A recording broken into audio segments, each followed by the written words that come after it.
there we were. It was 5 o'clock in the evening. We had been snowshoeing for 6 hours. We were cold. We were soaking wet. And here's the kicker. We didn't know where we were.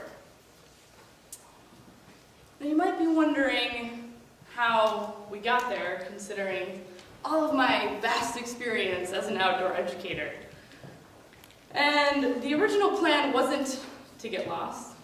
Most people typically don't plan on getting lost, except for that one guy, the Survivor Man show, where he gets dropped off in the middle of nowhere and he has to find his way back.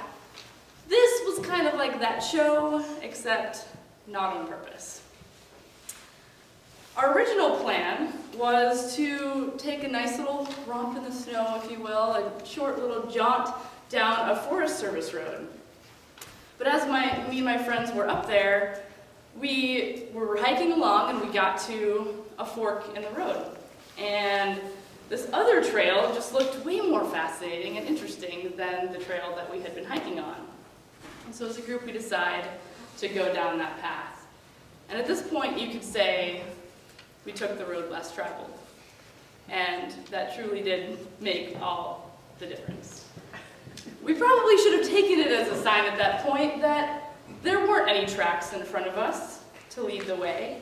And if you hike in the summertime, there aren't what's called flagging on the trees because you can clearly see the trail through the path through the woods. But when you're snowshoeing in the wintertime, the snow is covering the trail, and so the trail is marked with these flags. And so, Mount Baker has gotten a lot of snow this year. And most of the flags throughout this entire trail were buried under the snow. The whole day was a huge, giant scavenger hunt. And while scavenger hunts can be fun at times, when at one point you know which way to go, and the next minute you can't see the next flag, it could be scary. And so all day long we're scouring the woods for these flags, and the minute we find one, there's moments of excitement and elation, and then there would be moments of not being able to find where to go next. And there's just like that pit in your stomach of not knowing where to go. And while this was fun, we got to a point where we really didn't know where we were. My friend Kate turns and looks at me. This is right around 5 o'clock, as it's getting dark, and we're cold, and we're tired. She said, "Marley, I'm really scared right now. And I don't know if I should be freaking out for my life." And so being the outdoor educator that I am, trying to hold the group together, I looked at her and said, "Kate, we're going to be okay, we're going to be fine, we're going to figure this out." And in the back of my head, I knew that we weren't in a good spot. And as someone who has a pretty good internal sense of direction, getting lost isn't something I'm familiar with, because I generally know, what direction to go in, and that sensation just made my heart race. And it being in the snow is also really disorienting, of knowing where to go, and the weather was really bad and there was no visibility at all. So I couldn't use any landmarks to really guide where we were. It just felt like we were stuck and no direction was the right direction. So at this point, I asked my friend Lydia to get out her cell phone, and luckily she had cell phone service. And it's 5 o'clock, so the Baker, the ski mountain is closed, and the ranger station is closed, so we decided to call 911.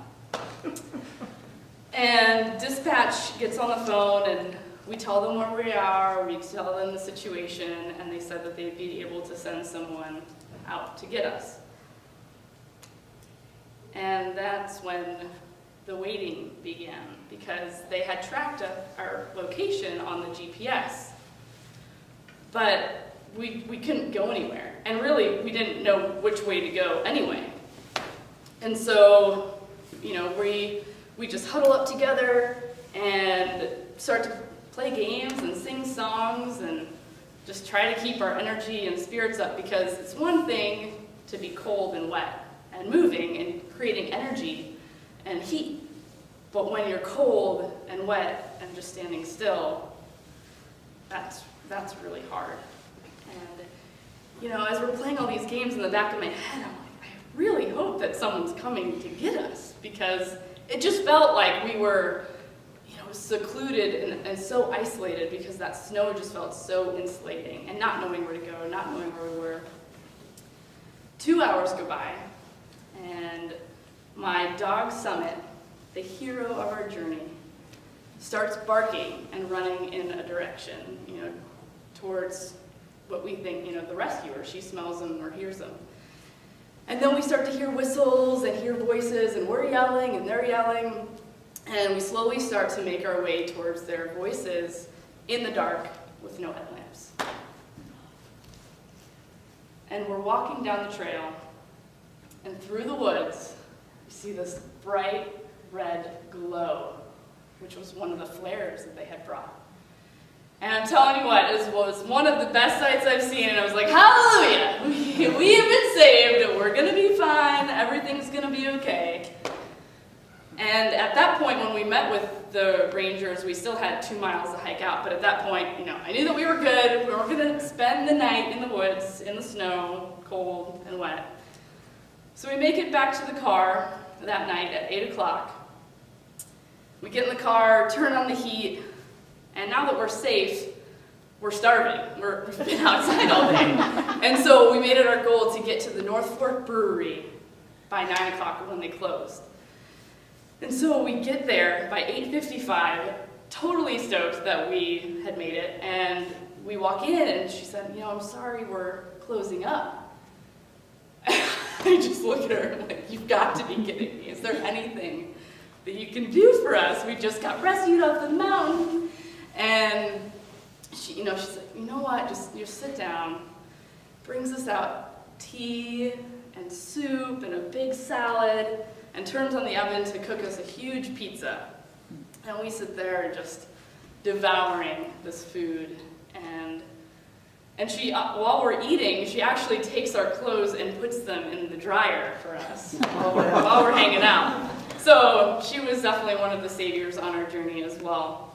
And at the end of our meal, she brings out not one, but 2 pieces of death by chocolate cake.